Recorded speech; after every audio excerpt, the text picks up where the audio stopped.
Welcome back to channel. So ఈరోజు CP get exam ఎవరెవరైతే రాసిరో morning shift అవ్వచ్చు, లేదంటే ఆఫ్టర్నూన్ షిఫ్ట్ అవ్వచ్చు, ఈవినింగ్ షిఫ్ట్ అవ్వచ్చు. సో మీరైతే కామెంట్ చెప్పబెట్టుర్రి, ఎందుకంటే చాలామంది టెన్షన్ పడుతున్నారు. ఆన్లైన్ ఎగ్జామ్ ఫస్ట్ టైం రాస్తున్నారు. సో అంటే ఐసెట్లు ఎడ్సెట్ రాసిన వాళ్ళకి ఐడియా ఉంటుంది, but only CP get apply చేసుకున్న వాళ్ళకి కొంచెం టెన్షన్ ఉంటుంది. సిపి గెట్ ఎగ్జామ్ ఎట్లుంటుందో ఆన్లైన్ ఎగ్జామ్ కదా అని కొంచెం టెన్షన్ ఉంటుంది.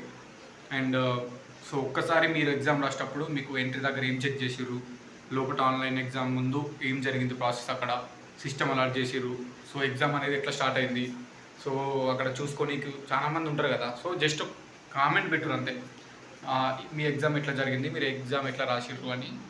సో అక్కడ ప్రాసెస్ అనేది ఎట్లా జరుగుతుంది అనేది కామెంట్ పెట్టుర్రి. సో రేపు ఎల్లుండి ఇంకా 10 days 15 days ఉంది కదా, ఈ 10 daysలో ఎగ్జామ్స్ రాసే వాళ్ళకి యూజ్ అవుతుంది మీ కామెంట్ అంతే. అండ్ ఇంకోటి ఏంటంటే సజెషన్, నేను ఎగ్జామ్ ట్రిక్స్ అని నిన్న వీడియో పెట్టిన, జస్ట్ ఒకటే నెగిటివ్ కామెంట్, అది నెగిటివ్ కామెంట్ కూడా కాదు, సో అది కూడా పాజిటివ్ కామెంటే. బట్ ఏమీ తెలియకుండా మొత్తం 100 questions ట్రిక్స్ అనేవి పనిచేయి. 100 questions ఒక 10 మొత్తం స్టార్టింగ్ 20 Aలు 20 Bలు 20 Cలు 20 Dలు పెడతా అంటే నీకు ఆ 25 marks కూడా వస్తాయి రావో డౌటే. అంటే ఓబీసీ అయితే 25 క్వాలిఫై కావాలి మినిమం, ఎస్సీ ఎస్టీలకి ఆ 25 marks అవసరం లేదు, ఎన్ని వచ్చినా క్వాలిఫై అయితే ర్యాంక్ కార్డ్ వస్తుంది. మీరు మంచిగా క్యాంపస్ సీట్ రావాలనుకుంటే మీరు కొంచెం చదవాలి, ప్రీవియస్ ఇయర్ పేపర్స్ రివిజన్ చేసుకోవాలి, సిలబస్ ఏమి ఇచ్చింది, సబ్జెక్ట్ కంటెంట్ని చదవాలి. చదివిన తర్వాత మీకు కొంచెం ఒక 20 marks 25 marks 30 marks మీకు రావాలి. అక్కడ 100 questions ప్రతి ఒక్క క్వశ్చన్ చదివి పెట్టండి.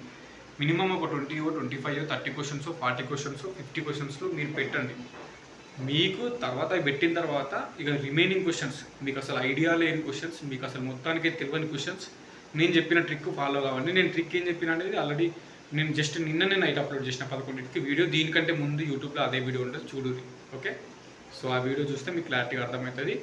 ఆ వీడియో చూసిన తర్వాత మీరు పోయి ఎగ్జామ్ అంటే అటెంప్ట్ చేసేటప్పుడు మీకు చేయాలనిపిస్తే చేయండి. నేనేం కంపల్సరీ ట్రిక్ యూజ్ చేయంటే చెప్పిన, ఆ ట్రిక్ యూజ్ చేస్తే మీకు ఒక 10 marks ఎక్స్ట్రా యాడ్ అవుతాయి. అంటే మీరు చదువుకుంటే మీకు ఒక 30 questions వచ్చి 30 marks వచ్చినాయంటే ఆ ట్రిక్ వల్లే ఇంకో 10 marks ఎక్స్ట్రా యాడ్ అవుతాయి. 10-12 marks అని 15 marks అని, అంటే మీ స్కోర్ ఒక పెరుగుతుంది. ఆ పాయింట్ ఆఫ్ వ్యూలో నేను చెప్పిన. మొత్తం 100 questions ఏం చదవకుండా ఏం తెలియకుండా సో మొత్తం ట్రిక్ యూజ్ చేస్తే అది నీ లక్, నువ్వు క్వాలిఫై అవుతావా కావా అనేది ఎగ్జామ్. ఇప్పుడు నేను చెప్పిన ట్రిక్ ఎట్లా అంటే కొంచెం చదువుకోవాలి, కొంచెం చదువుకొని ఒక 20 questions 30 questions 40 questions నువ్వు పర్ఫెక్ట్గా అటెంప్ట్ చేసి నేను చెప్పిన ట్రిక్ యూజ్ చేస్తే ఆ ట్రిక్ వల్ల ఇంకో 10 marks 15 marks కలుస్తాయి, అంటే వస్తాయి. ఓకేనా, సో అప్పుడు మీ స్కోర్ పెరిగి మీకు ఓవరాల్ ర్యాంక్ మంచి ర్యాంక్ వచ్చి ఓఈ క్యాంపస్ సబ్ క్యాంపస్ కాకతీయనో తెలంగాణలో రానికి ఛాన్స్ ఉంటుంది. కొంచెం చదివి పెట్టాలి, ప్లస్ ట్రిక్ యూజ్ చేసుకుంటా అది కొంచెం యూజ్ ఉంటుంది. సో మొత్తానికి చదవకుండా 100 questions నేను ట్రిక్కే పెడతాను, 20 Aలు 20 Bలు 20 Cలు 20 Dలు అట్లా పెట్టిన వాళ్ళకు అది 25 marks వస్తాయేమో రావేమో చెప్పలేము, క్వాలిఫై అవ్వచ్చు అవ్వకపోవచ్చు అది. ఓకేనా, సో ట్రిక్స్ వర్కౌట్ అవుతాయి. ఒక 10 marks 15 marks వస్తాయి, కానీ మీ రిమైనింగ్ ఇట్లా ఒక 30 marks 35 marks నువ్వు సొంతంగా ప్రిపేర్ అయ్యి రాయాలి. ఓకే, సో అంతే. సో టెన్షన్ ఏం పడకూడదు, టైం ఉంది కాబట్టి ప్రీవియస్ ఇయర్ పేపర్స్ చూసుకొని మన కంటెంట్ ఉంటే చదువుకోర్రి.